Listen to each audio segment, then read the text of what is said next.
This is The Clash, where the real world clashes with a true Christian worldview. Join former professional wrestler Chris Whaley, known as the Masked Saint, who is an author, pastor, and teacher that brings his wrestling skills into the squared circle and tackles real-life issues. Along with Jeff Dixon, best-selling author, internationally known teacher, leader, and pastor who is not afraid to tackle the tough issues of the world we live in. Together they form a tag team of wisdom in The Clash.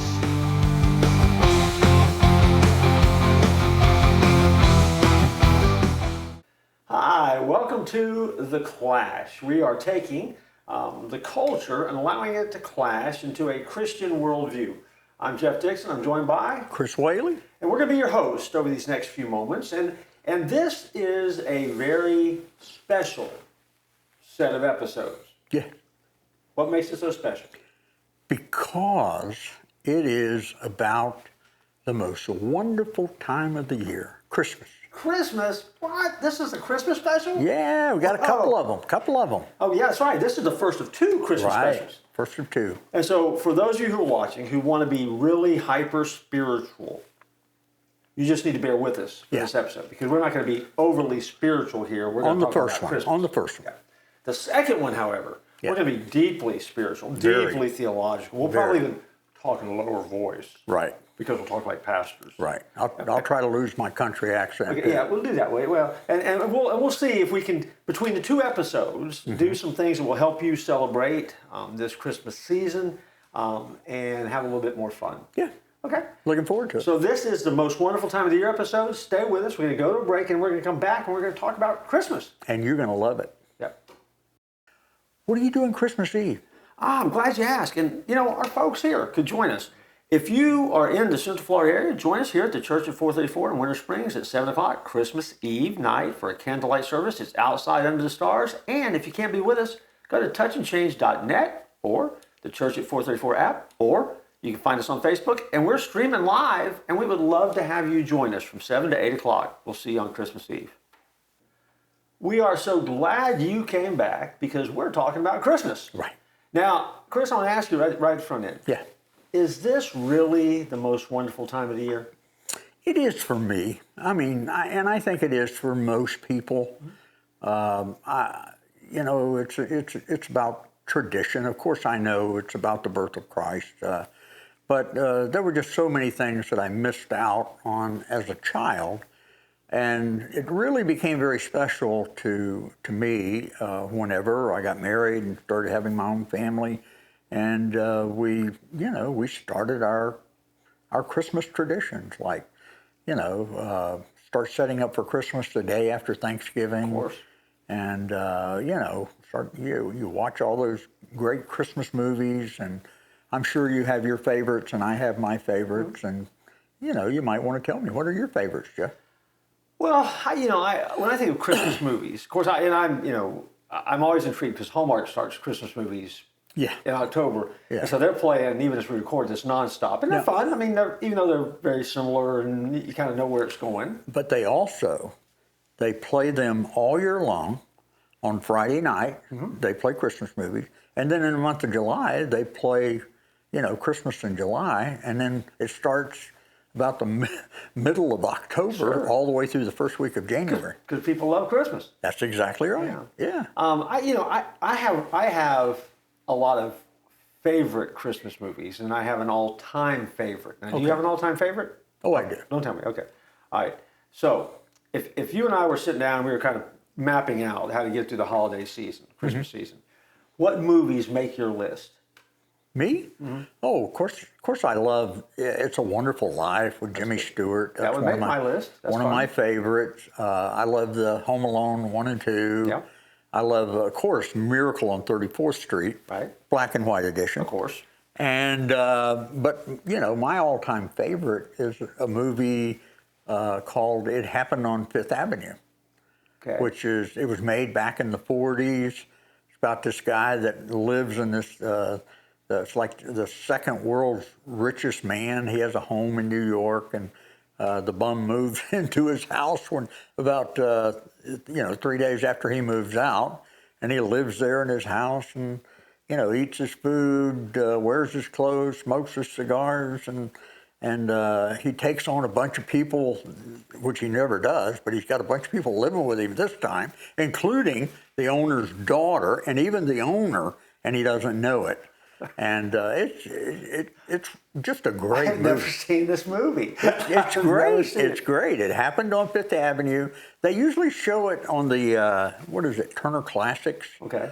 Yeah, if you're looking... Black and white film? Huh? Black and white film? Yeah, Okay. black and white. Yeah, it happened on Fifth Avenue. It is absolutely one of those that'll keep your attention the whole time. Really? And you'll love it and can't wait to see it again. So I guess Chris is recommending that film for us because it's awesome. It is it has to be a Christmas classic, right? Yeah, it is. It is. Okay. Well, tell us yours, Jeff. Well, my all-time favorite is Miracle on 34th Street. The black and white version. I mean, I thought you were going to say Die Hard. Well, I'm going to get there in a minute. Yes. Oh, I'm sorry. That's okay. But I mean, I think we talked in our Thanksgiving episode about, for me, that's one of the things that usually on Thanksgiving night I will get around to turning on and watching because it starts with that Thanksgiving parade. Right. So that's my all-time favorite. Yeah. Die Hard does make the list. And Die Hard, I don't care what Bruce Willis said. Die Hard is a Christmas film. It's got Christmas music in it. It takes place. There's a party. I mean, it is a Christmas film. And the second one too. Yeah, yeah. Well, that's right. I mean, you can't separate Die Hard from Christmas. I mean, you just can't. I mean, nothing says Christmas like Bruce Willis fighting some type of terrorism, Right. or bad guy. Yeah. During the holiday season. So Die Hard again is one of my favorites. I'm just wildly intrigued, and I always giggle at Elf. It's just a funny film to me. Yeah. And I also am a huge Christmas Vacation fan. Oh yeah. Oh, I forgot to mention that one. Yeah. I just think that's Cousin Eddie. That's just a funny film. Cousin Eddie, man, he makes that movie. Yeah. Is there? Think about the films though for a minute. Is there any line of similarity? I mean, what is it that connects all those films and makes them so special? I can't think of something off the top of my head, but I'm sure you have something. Well, I'm just struck by the fact that there's just an element of fun to those films. Yeah. I mean, even Die Hard has an element of fun because the Bruce Willis character, John McClane, is just so funny. Yeah. And kind of wisecracks his way through situations that the rest of us might be wetting our pants over, and he's just kind of wisecracking through it and doing these incredible things, and it's nuts. But I mean, there is an element of fun to the films, at least the ones that I like. Yeah. And if the Christmas film is fun, then I go with it. Because see, I can even watch the Hallmark films if there's an element of fun to them. If there's something I can get tickled about, if there's something that strikes me as funny, or I can twist around somehow. Well, the Hallmark movies, what really irritates me to no end is Hallmark one of our sponsors? Huh? Hallmark they're not one of our sponsors, are they? Oh, no. Okay. Feel free to go ahead and talk about it. No, there's always a misunderstanding. Always. Do you realize? Usually the last half hour. Do you realize that we have not mentioned White Christmas? We have not. And one of the reasons I didn't mention it, because there's a misunderstanding in there. Yeah. And as a matter of fact, when I'm watching White Christmas and I get to the misunderstanding, I fast forward it. To get past it? To get past it until she comes back to the end after she realizes that she was an idiot and she misunderstood. And then I pick it back up in there just so I can hear him sing, White Christmas. But in the Hallmark movies, there's always a misunderstanding. So White Christmas was the original Hallmark movie in your book? I guess so. Okay. I guess they learned from that, and it's like, oh man, don't just eavesdrop on somebody and assume you know what they mean or whatever. That's what they do in those stupid movies, and it just drives me up a wall. Well, the thing that I get tickled about with the Hallmark films is the fact that you see the same actors and actresses in different roles, and so I get confused as to whether this was a nanny who became a princess, or she was a writer that went to Vermont and got snowed in and then fell in love with the handyman at the hardware store who had never left the hardware store. But then the mayor of the town might be Santa Claus in disguise. I mean, sometimes it all kind of meshes together in one big film, but you always know that in the last 2 minutes, they're going to kiss. Yeah. and then we're going to pan away. Yeah, and I always say this when my wife and I are watching it, and they kiss, and I always say, mighty stupid thing to do during flu season. I always say that. Well, I think I make some wisecrack about the fact that it's not going to last because we're going to see the same actress in some other city with some other guy in the next film. So, there you go. There you go. Hey, it happens. It happens. Well, hopefully you have some films that you think are fun because again, I mean, there's an element of fun to those films, and I like them. You know, and fun though really is an important part of Christmas. I mean, if we think of even the spiritual side of Christmas, right? I think that there's an element of fun that makes this time of year exciting, even for folks in the church world and stuff like that. I mean, if it's not fun, then we've missed what we're celebrating. I mean, Jesus came and gave us the greatest gift ever. Yeah. And so it should be fun. I think that honors him in a lot of ways. Yeah, and you know, some of my favorite songs are the Christmas songs that we sing in church. Ah. Yeah, I love that. Way in the Manger, Silent Night, Hark the Herald Angels Sing, and I love all of that. Well, now, as we think about Christmas songs, I was thinking about music. I mean, I like Christmas music as well. And you know what? Just like Hallmark Channel starts early. Mm-hmm.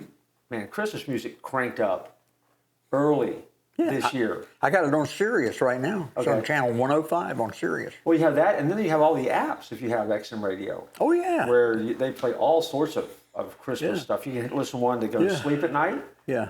You can listen to Holly Jolly. You can listen to Christmas Traditions, which is the classical, you know, Bing Crosby, Nat King Cole, that kind of stuff. And then you can go to Pandora and put in Carpenter's Christmas. Wow. I mean, I'm a 70s child. Okay. So I love to hear Karen Carpenter sing those Christmas songs, you know. And then they got Perry Como on there and Bing Crosby and all the old ones on there. So you got quite a selection for Christmas. Well, and one of the things we want to recommend to you guys who are watching us is that we actually have a streaming radio show that happens starting on Thanksgiving through the first of the year here at the church at 434. It's called W434 Christmas Radio. Right. And you can find that by going to our website at touchandchange.net or downloading the app, the Church at 434 app, and you will hear Christmas music 24 hours a day. Yeah. All through the Christmas season, and in the middle of that, you will hear conversations that take place where we talk about Christmas things, kind of like we're doing right now. Right. That we kind of break that up a little bit along the way too. So I mean, that's great fun. You need to check that out and see and have some fun with that. And can I say something too? If you download the app for 434, there's no cost to that.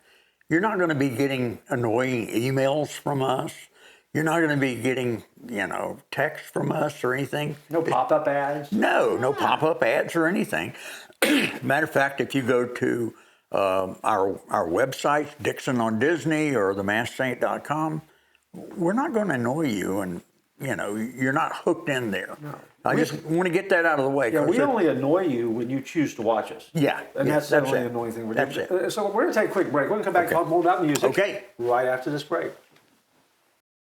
Chris, I was just sitting around wishing I had something good to read during the Christmas season. You got any suggestions for me? I have. It's called Harold's Heavenly Christmas. Wow. And it's a book that I wrote, and I'm still hoping that it's going to be on Movie of the Week, and script's already been written for it. So just a feel-good, great book. If you like to watch those Christmas movies, you will love Harold's Heavenly Christmas. Okay. It's about a firefighter who dies and becomes. If you like It's a Wonderful Life, you know, Harold is the new Clarence. Wow. All right. Well, thanks for the suggestion. Yeah. And why don't you take that one too? Harold's Heavenly Christmas, and enhance your Christmas holiday reading. Hey, it's me again, and I just wanted to take a moment and invite you to check something out. It doesn't cost you a dime, but I think that it's something you might really enjoy. The Church at 434, where I'm the pastor, where Chris Whaley is on staff, we have an app, and that app is absolutely free. You can find it by going to the App Store for iPhones Just type in the Church at 434, or go to Google Play for Android phones. Again, the Church at 434. And when you get there, you're going to find a number of resources that are designed just for you to encourage you in your spiritual growth, in your walk with Christ. There's going to be some things that will entertain you, that you'll laugh at, that will be fun. And you can also tap in and watch our worship services. You can see some of the films that we've made. You can see some of the activities that we've got. And you can connect to the ministry of the Church of 434, where Chris and I are a part of that on a weekly basis. And we would love for you to join us and become a part of that network with us. And so check out the Church at 434 app in the App Store or in Google Play, and you can visit with us there. Also, you can email us right through that app, and we'd love to hear from you. Just say, hey, I got the app, and I like it. If you get the app and you don't like it, we don't want to hear from you. But that's a whole different thing. Let's get back to the Clash. It's the most wonderful time of the year, and we're here with part one of our Christmas special series. Right. And it's only part one because, well, we're not going to get all in on this one. Yeah. No, we got more stuff to talk about. Got to have another one. Yeah. So, but we were talking before the break about music. And so, Chris, we talked about a number of songs, and we put in some shameless plugs for, the Church of 434 Christmas radio. But do you have a favorite or a couple of favorite Christmas songs? What are they? Why? It has just increasingly become a favorite of mine is that song by Mark Lowry, Mary Did You Know? I love that song. My daughter sings. She's a music director at a church, and she's a music teacher.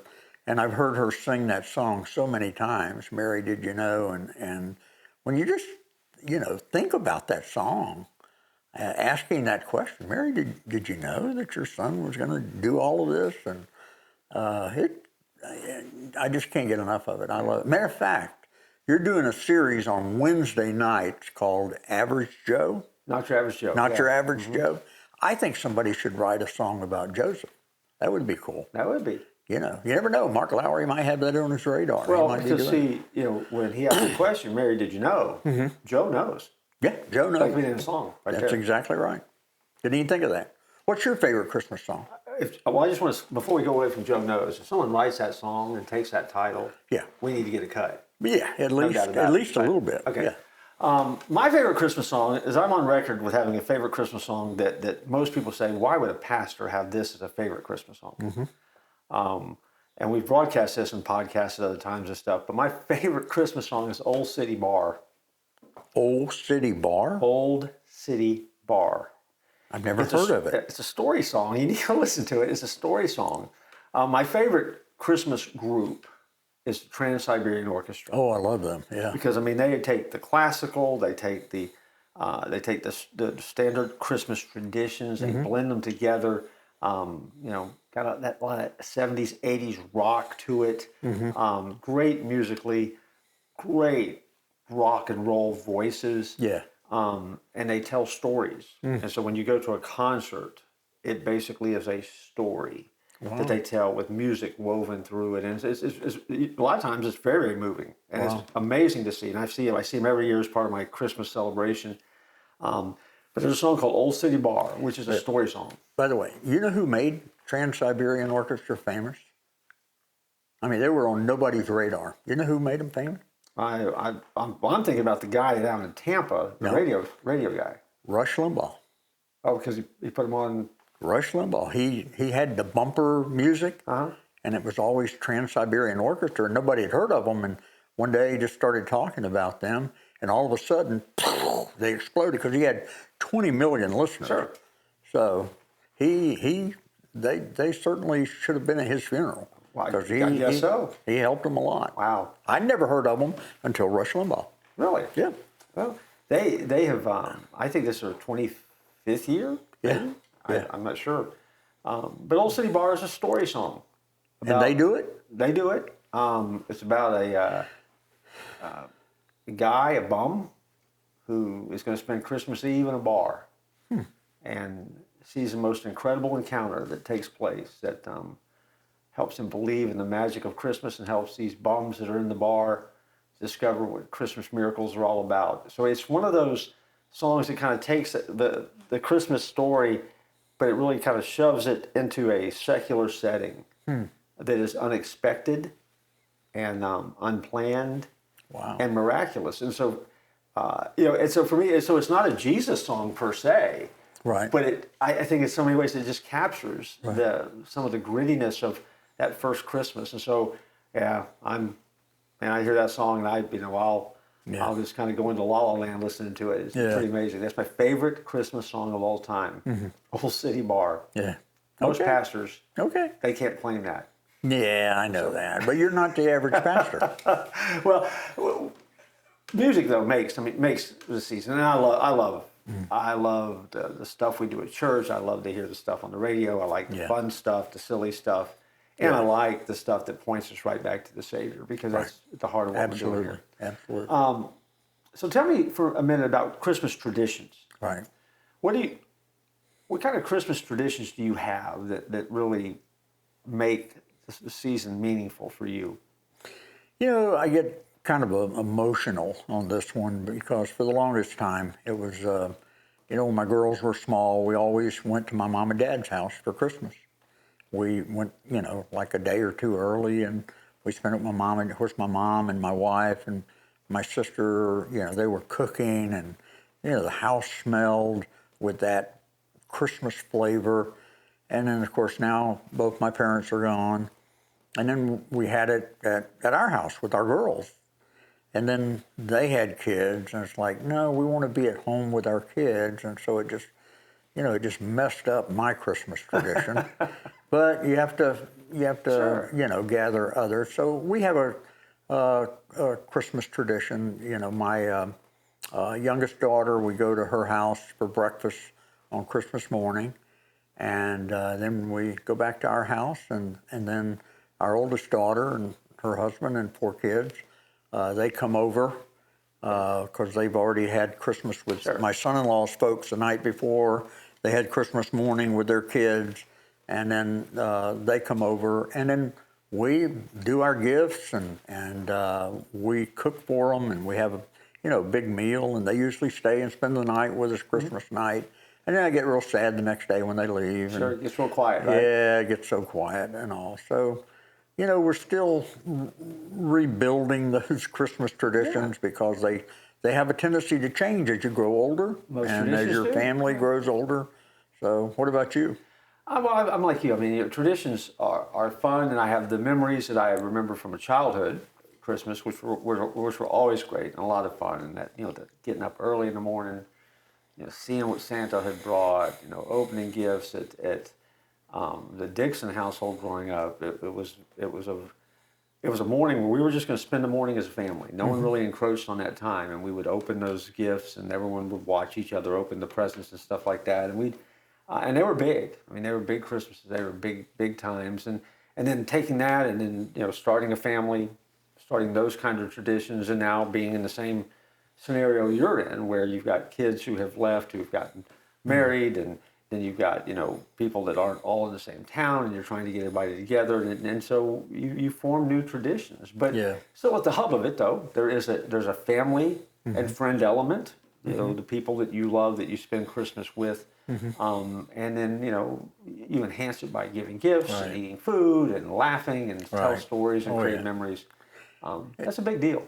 And if I could suggest something to our audience to do for Christmas, is something we do, is we always try to include on Christmas Day someone who doesn't have a family. We have a young man who from Michigan. All of his family's in Michigan. He's the only one down here, and so we try to get him a gift and have him come over and participate in our family activities and our lunch and everything. So, if you look around you, I guarantee you there's somebody that doesn't have a family that would really, really love to be a part of your family for Christmas. That's a great suggestion. I am excited about the fact that Christmas is coming. Yeah. It's always fun. And getting close. And as we get closer, hopefully we've talked about a couple of things that really maybe have probably spark some ideas in your head about Christmas and what you do and the songs you listen to, the movies you watch. We didn't even talk about TV shows. Yeah, I mean, didn't even there's talk a about lot of specials out there this time of year. So many different things that are woven into Christmas. But we're going to talk for just a second after this last break and remind you what makes Christmas really very special and the most wonderful time of the year. We'll be right back. Hey, thanks for watching The Clash. And Jeff, you know, the holidays aren't too far away. You do know that, right? I've heard that, yeah. And you're not one of those people that waits till the last minute, are you? No, I'm ahead of the game. You're ahead of the game? Yeah. And I bet you our audience is ahead of the game. And I know that I don't want to buy junk. I want to buy something good, something that's entertaining, something that will keep my attention. I mean, just something that's pretty good. And would you know about anything? I do. I'm aware of a cornucopia of gifts that are available for our audience to pick up. And That's why I use the word cornucopia. I love that word. Yeah. And I would suggest that they visit DixonOnDisney.com. That's a great place to start. And from there, you get sent to all sorts of different places. But, it's funny you mentioned that. I've written 5 novels. You got a new one coming out, don't you? Got one coming out in January, as a matter of fact. That would be number 6, called Saving the Magic Kingdom. You can pre-order it now, and if you pre-order it now, it's actually cheaper, and that helps get the distribution out in some of the stores that are out there. Awesome. I have 2 nonfiction Disney books that are out there. I have a novella that's out there, and according to the rumor mill, there's another Christmas novella that will be released at Thanksgiving. How awesome is that? Another Christmas story. Now, a novella is a book that wants to be a novel when it grows up. Yeah. But it's a lot shorter because it doesn't take as long to write. All that's out there. All that's available. Again, as I said, a cornucopia. DixonOnDisney.com. Love for you to come. Love for you to shop. Tell your family. Tell your friends. And buy gifts for those people that you really love. Because if you really love them, you'll buy from that website. And if you don't love them, well, you won't. Hey, you're still there. I came back and we're just talking about it being the most wonderful time of the year. And there really is only one reason, though. Right. Everything else we've talked about is fluff, decorations, if you will. Yeah. Because there's one thing that makes this the most wonderful time of the year, and that is? That's when the God of heaven loved us so much that he stepped out of heaven into a manger and became one of us and came to die for our sins so that we might have salvation. That's the greatest Christmas story ever. Well, and that is what gives meaning to this season. That's exactly right. And anchoring to that makes it the most wonderful time of the year. And even if you don't believe in Jesus, the ripple effect of that still has changed the world, which is an amazing thing when you think about it. Yeah. And so, Chris, it's been fun. Yes. Kind of talking about Christmas stuff. I'm feeling a little bit festive, getting ready. It's just, we're getting closer. So excited about it, but I'm also excited about the fact that this is not our only Christmas special. Yeah, we get to do another one. Yeah, so we're going to do a extra special, I guess, next time. Yep. And so we want to invite you to come back and be with us on the Clash. Don't miss that one. Don't miss that one. Is it going to be good? It's going to be great. All right. Okay. That means Chris is going to be really good because I have no idea what he's talking about here. So, but we look forward to seeing you next time. Chris, anything you need to tell our folks before we get out of here? Well, as you go through these holidays, don't forget, don't tap out.